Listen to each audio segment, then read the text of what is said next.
Mesdames, Messieurs, bienvenue à l'actualité de la mi-journée sur Camnus 24 et ITFM en direct de Garoua. Les titres. Religion, les fidèles musulmans viennent d'entamer avec le quatrième pilier de l'islam. Le jeûne du mois de Ramadan. Au nord Cameroun, les fidèles musulmans font face à la chaleur écrasante avec une température dépassant les 40 degrés à l'ombre. Alors qu'ils s'engagent dans un mois de jeûne intense qui nécessite une force spirituelle. Football, le gardien de but, Eric Parfait Djomoni, âgé de 19 ans, vient de dire au revoir au club Victoria United de Limbé. Une séparation inattendue. Découvrez les coulisses de ces ruptures qui secouent le monde du football dans ce journal. C'est tout pour les titres. Mesdames, Messieurs, une fois de plus, bienvenue à l'actualité de la mi-journée sur Camnus 24 et ITFM en direct de Garoua. Nous vous le disons en titre, Ramadan 2025, la communauté musulmane du Nord se prépare à jeûner malgré les températures dépassant les 40 degrés à l'ombre. Ce mois sacré, marqué par la solidarité et la résilience, est une période de purification et d'unité pour tous les fidèles musulmans. Suivons ce reportage pour plus de détails. Bienvenue dans le Nord Cameroun, où la chaleur intense met à l'épreuve la foi et la détermination de la communauté musulmane. Bientôt, les fidèles commenceront le mois sacré du Ramadan, le quatrième pilier de l'islam, un temps de jeûne, de prière et de réflexion. À l'approche du Ramadan, alors que les températures dépassent les 40 degrés à l'heure, les musulmans de la ville de Garoua se préparent à relever un défi considérable. Le jeûne qui commence à l'aube et se termine au coucher du soleil exige non seulement une force spirituelle, mais aussi une grande résilience physique. Les familles commencent à planifier leur repas et à se rassembler pour discuter des défis à venir. La chaleur accablante rend ces moments de préparation encore plus significatifs. Ce qu'on a pu faire, on a acheté des légumes, tout ce qui contient quand même une bonne ration pour pouvoir assurer notre famille durant toute une journée. Vous avez constaté comment on fait la bouillie, c'est à base de maïs et puis on prépare un peu, puis on envoie aussi dans les mosquées. Les fidèles s'organisent pour adapter leurs habitudes alimentaires. Beaucoup choisissent de se lever plus tôt pour prendre un repas copieux avant l'aube. Au 29e jour, si vous voyez l'apparition de la lune, le lendemain, sachez que vous commencez le jeûne. C'est le mois de pardon, on pardonne nos péchés. C'est le mois de la miséricorde. Et alors, c'est le mois où Allah a franchi ses esclaves du fait de la gêne.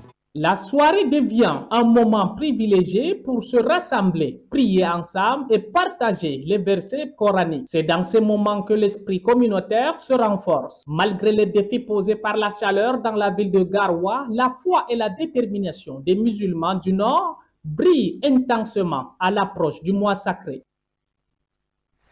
Mesdames, Messieurs, restons toujours dans l'actualité. Le ministre de la Jeunesse et de l'Éducation civique, Mounouna Futsu, a procédé au lancement de la caravane nationale pour promotion des initiatives et opportunités en faveur de la jeunesse le 21 février 2025 à Douala. Cette campagne était couplée à la remise des appuis aux jeunes bénéficiaires du plan triennal spécial jeunes dans la région de Littoral.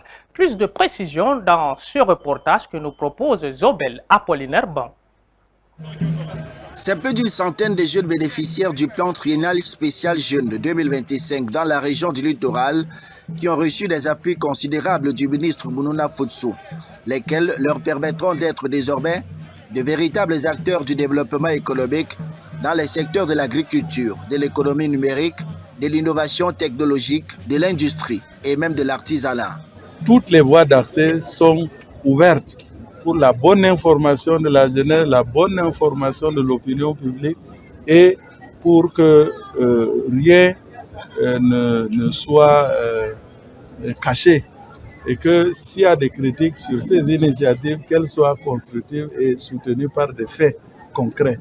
C'est la raison pour laquelle, en marge donc de cette caravane, nous remettons ces appuis qui ne sont pas de fiction.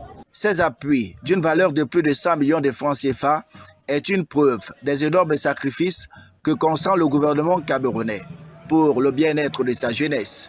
Comme leurs camarades qui sont déjà opérationnels sur le terrain, les bénéficiaires du plan triennal spécial Jeunes 2025 ont prêté serment de ne pas trahir la confiance placée en eux par le gouvernement camerounais. Être des modèles les ambassadeurs du plan triennal spécial jeune auprès de nos pairs. Nous engageons à promouvoir les valeurs morales, civiques et entrepreneuriales au sein de la jeunesse camerounaise pour une meilleure contribution au développement du Cameroun.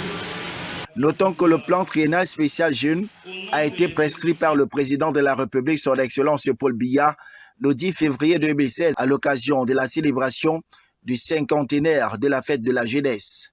Il constitue un cadre stratégique global de court terme autour des programmes gouvernementaux et non gouvernementaux dédiés à l'encadrement et à l'accompagnement des jeunes pour améliorer leur intégration à la société proactive et à leur contribution à la croissance nationale inclusive. Les jeunes bénéficiaires sont des porteurs de projets ou d'idées de projets. La remise solennelle de ces appuis a été précédée par le lancement de la caravane nationale de présentation des initiatives et des opportunités gouvernementales en faveur de la jeunesse. Cette caravane que nous avons lancée aujourd'hui devrait sillonner les autres régions et même la diaspora pour que toutes ces opportunités qu'offre le gouvernement sous la très haute impulsion du chef de l'État soient connues des jeunes d'abord et du public ensuite.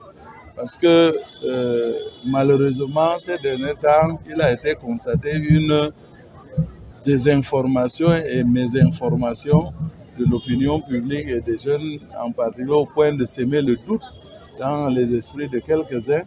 Et donc, il était important que le gouvernement déploie cette caravane qui était déjà inscrite dans la feuille de route du ministère de la Jeunesse et de l'Éducation civique pour présenter toutes les initiatives et opportunités gouvernementales, pas seulement du ministère, mais de tous les autres départements ministériels. Toutes ces initiatives gouvernementales, parfois vainement recherchées par les jeunes, sont consignées dans plusieurs documents et même en ligne. Les jeunes Camerounais en quête d'opportunités peuvent également les retrouver dans l'ouvrage que vient de commettre le ministre de la Jeunesse, Mounouna Foutsou, et intitulé Paul Biya et la jeunesse camerounaise, hier, aujourd'hui et demain, décryptage homothétique du quaranténat d'une politique pionnière intemporelle en faveur de la jeunesse. Ouvrage dédicacé le 19 février 2025 à Douala.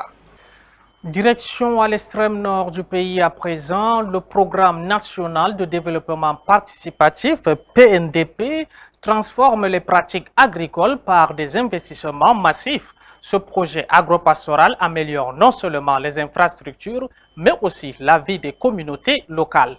Découvrez comment ces initiatives renforcent l'agriculture durable et la cohésion sociale dans ce reportage que nous vous proposons.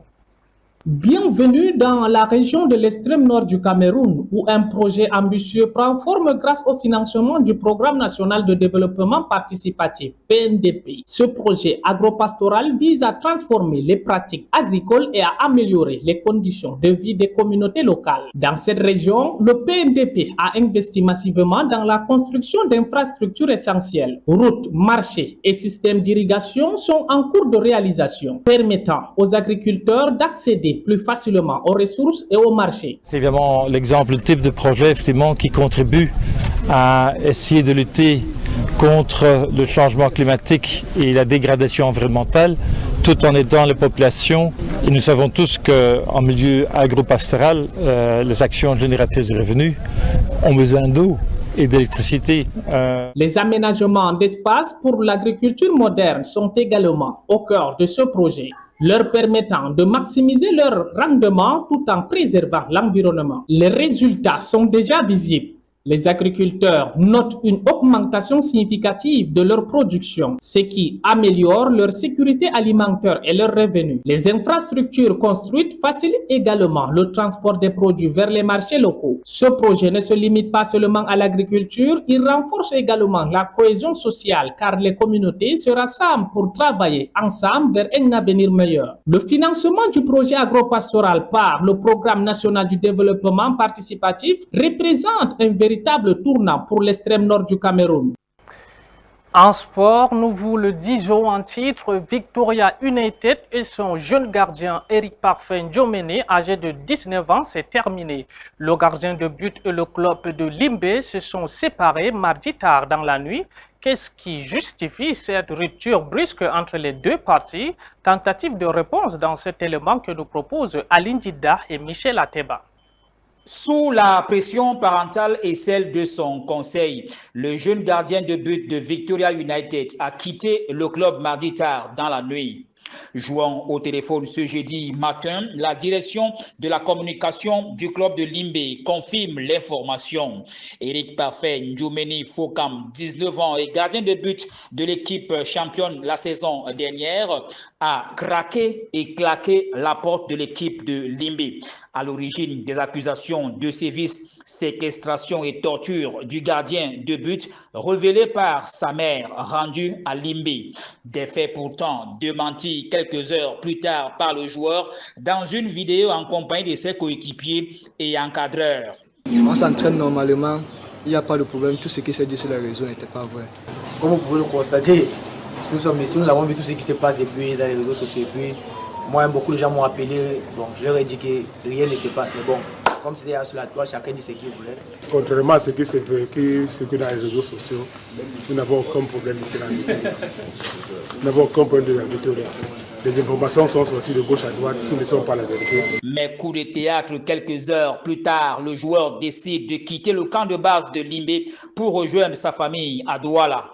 Un revirement de situation qui remet tout en cause dans l'affaire Ndiomene et Victoria United. Accusé par son club de vente de matchs, mais aussi de jouer au paris sportif contre son équipe, Eric Parfait Ndiomene nie tout en bloc. Les gens sont comme des ordinateurs, parfois il suffit de les redémarrer pour qu'ils fonctionnent mieux. Car la vie est comme un noyau, on pleure à chaque couche. Mesdames, Messieurs, c'est sur ce conseil que nous mettons un terme à cette édition de la mi-journée sur CamNews 24 TV et ITFM en direct de Garoua. Rendez-vous à 20 h pour le grand format d'actualité.